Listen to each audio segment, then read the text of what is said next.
Olá pessoal, estamos com mais um vídeo e dessa vez para atender pedido de vocês sobre o seguinte tema: o cristão e a política. Será que o cristão pode votar? Será que o cristão pode influenciar positivamente o governo, apoiar candidatos políticos? Será que ele pode promover protestos, assembleia, participar de plebiscitos, referendo e reivindicar direitos? Você sabia que existe uma organização sectária, inclusive dissidente do cristianismo, que ensina que o cristão não pode votar, de que ele não pode participar do cenário político, sob o argumento de que Jesus, no capítulo 6 do Evangelho de João, se recusou a aceitar um cargo político? Também sob o argumento de que Jesus disse em João 17 aos seus discípulos de que eles não deveriam participar ou se envolver com o mundo, mas ser leais ao reino de Deus. E ainda mais, essa mesma organização ensina de que os cristãos não podem se envolver com esses governos, porque lá na tentação Satanás disse que os governos deste mundo pertenciam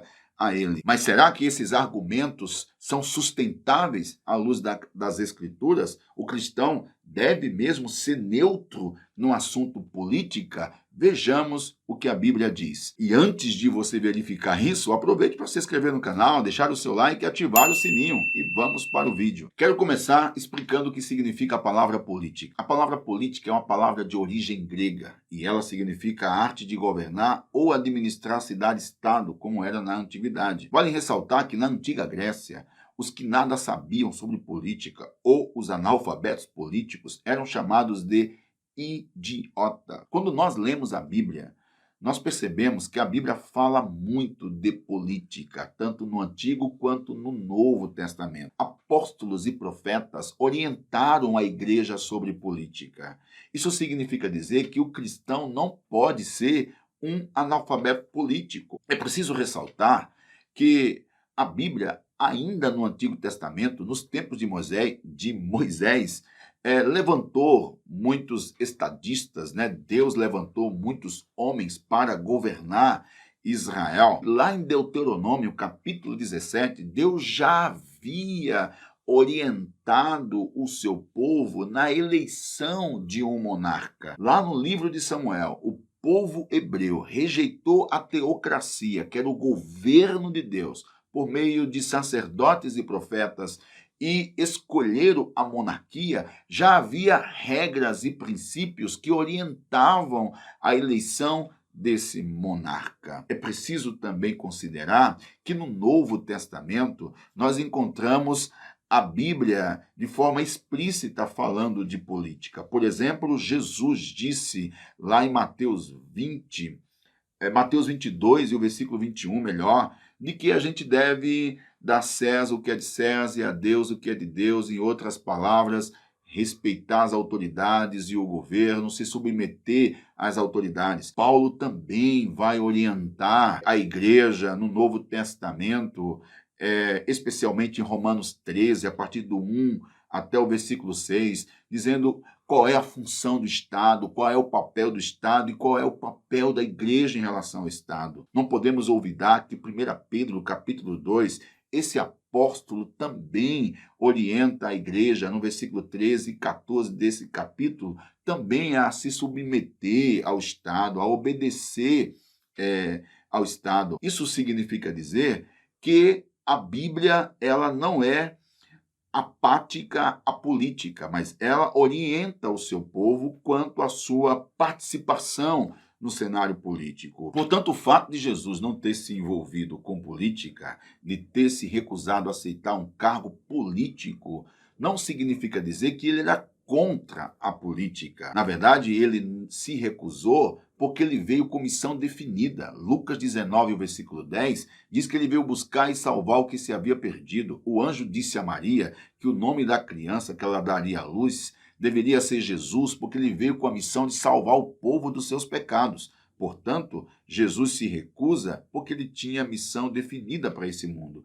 Por isso mesmo, ele não casou e nem muito menos construiu família. O fato de Jesus ter dito aos seus discípulos em João capítulo 17 que eles não deveriam se envolver com esse mundo, a palavra mundo naquele texto não tem nada a ver com o cenário político. A palavra mundo se refere ao mundo do pecado, a tudo aquilo que se opõe a Deus. Então, o cristão não deve se envolver com tudo aquilo que se opõe a Deus ou com o mundo pecaminoso. Satanás ter dito lá na tentação que os reinos deste mundo pertenciam a ele, ora, quem disse isso foi Satanás. João 8,44, Jesus disse que ele é o pai da mentira. Nós não vamos encontrar em nenhum outro lugar da Bíblia a Bíblia afirmando que os reinos desse mundo pertencem a Satanás. Quem disse isso uma única vez na Bíblia foi Satanás. Então eu não posso acreditar no pai da mentira. E é preciso considerar que a Bíblia faz referência à participação de muitos homens de Deus e mulheres de Deus no cenário político. Por exemplo, lembra de José no Egito, que foi o vice de Faraó, o segundo depois de Faraó, e graças ao seu excelente governo, salvou o mundo da fome na época. Lembra de Daniel, um excelente estadista em Babilônia e que, graças ao seu governo, Babilônia, durante o governo de Daniel, foi excelente. Lembra de Mardoqueu, lá no capítulo 10 do livro de Esther, o segundo na hierarquia política da Pérsia? Lembra de Esther, rainha, esposa do rei Assuero? Lembra do Paulo evangelizando o governador Félix? Quando Paulo persuade ele a ser cristão, mesmo sabendo que ele é governador, Paulo em nenhum momento diz que ele precisa renunciar ao seu cargo político para receber a Cristo ou servir a Deus. Graças à participação de muitos cristãos na política e na cidadania, que muitas leis injustas foram abolidas. E eu quero lhe dar alguns exemplos. William Wilberforce, um grande missionário na Inglaterra, na Idade Moderna, no século XIX. Graças à sua influência, o comércio de escravo foi abolido e, posteriormente, a abolição da escravatura na Inglaterra. No século XIX, nos Estados Unidos, apesar de muitos cristãos apoiarem o racismo, mas muitos nos púlpitos das igrejas eram contra, e graças à influência de um pastor batista chamado Martin Luther King Jr., a civilização dos negros foram adquirida nos Estados Unidos.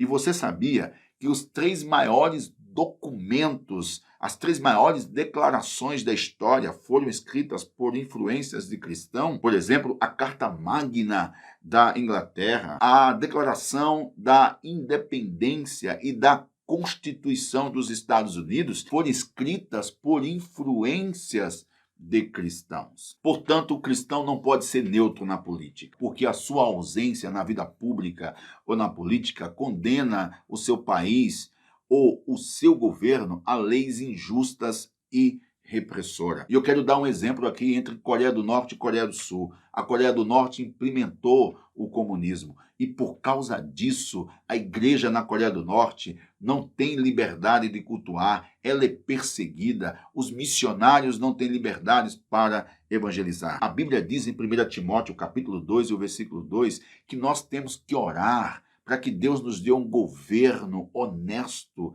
e que permita a vida piedosa. O fato de a Bíblia dizer que nos últimos dias a igreja será perseguida não significa dizer que eu, cristão, tenho que apoiar governos repressores e governos que persigam a igreja. Portanto, eu encerro dizendo que, biblicamente, o cristão deve sim se envolver com política, inteligentemente apoiar candidatos cuja ideologia seja mais coerente com os ensinos e princípios bíblicos. Portanto, o cristão tem a obrigação de exercer influência moral, ética, política, social e econômica no seu país. Ele tem a obrigação de ser bem informado e, na hora de votar, escolher candidatos cuja ideia seja mais coerente com os princípios bíblicos. E aí, pessoal, espero que tenha gostado. Aproveite para deixar o seu comentário, nos siga nas redes sociais e não se esqueça de se inscrever no canal, deixar o seu like e ativar o sininho. E até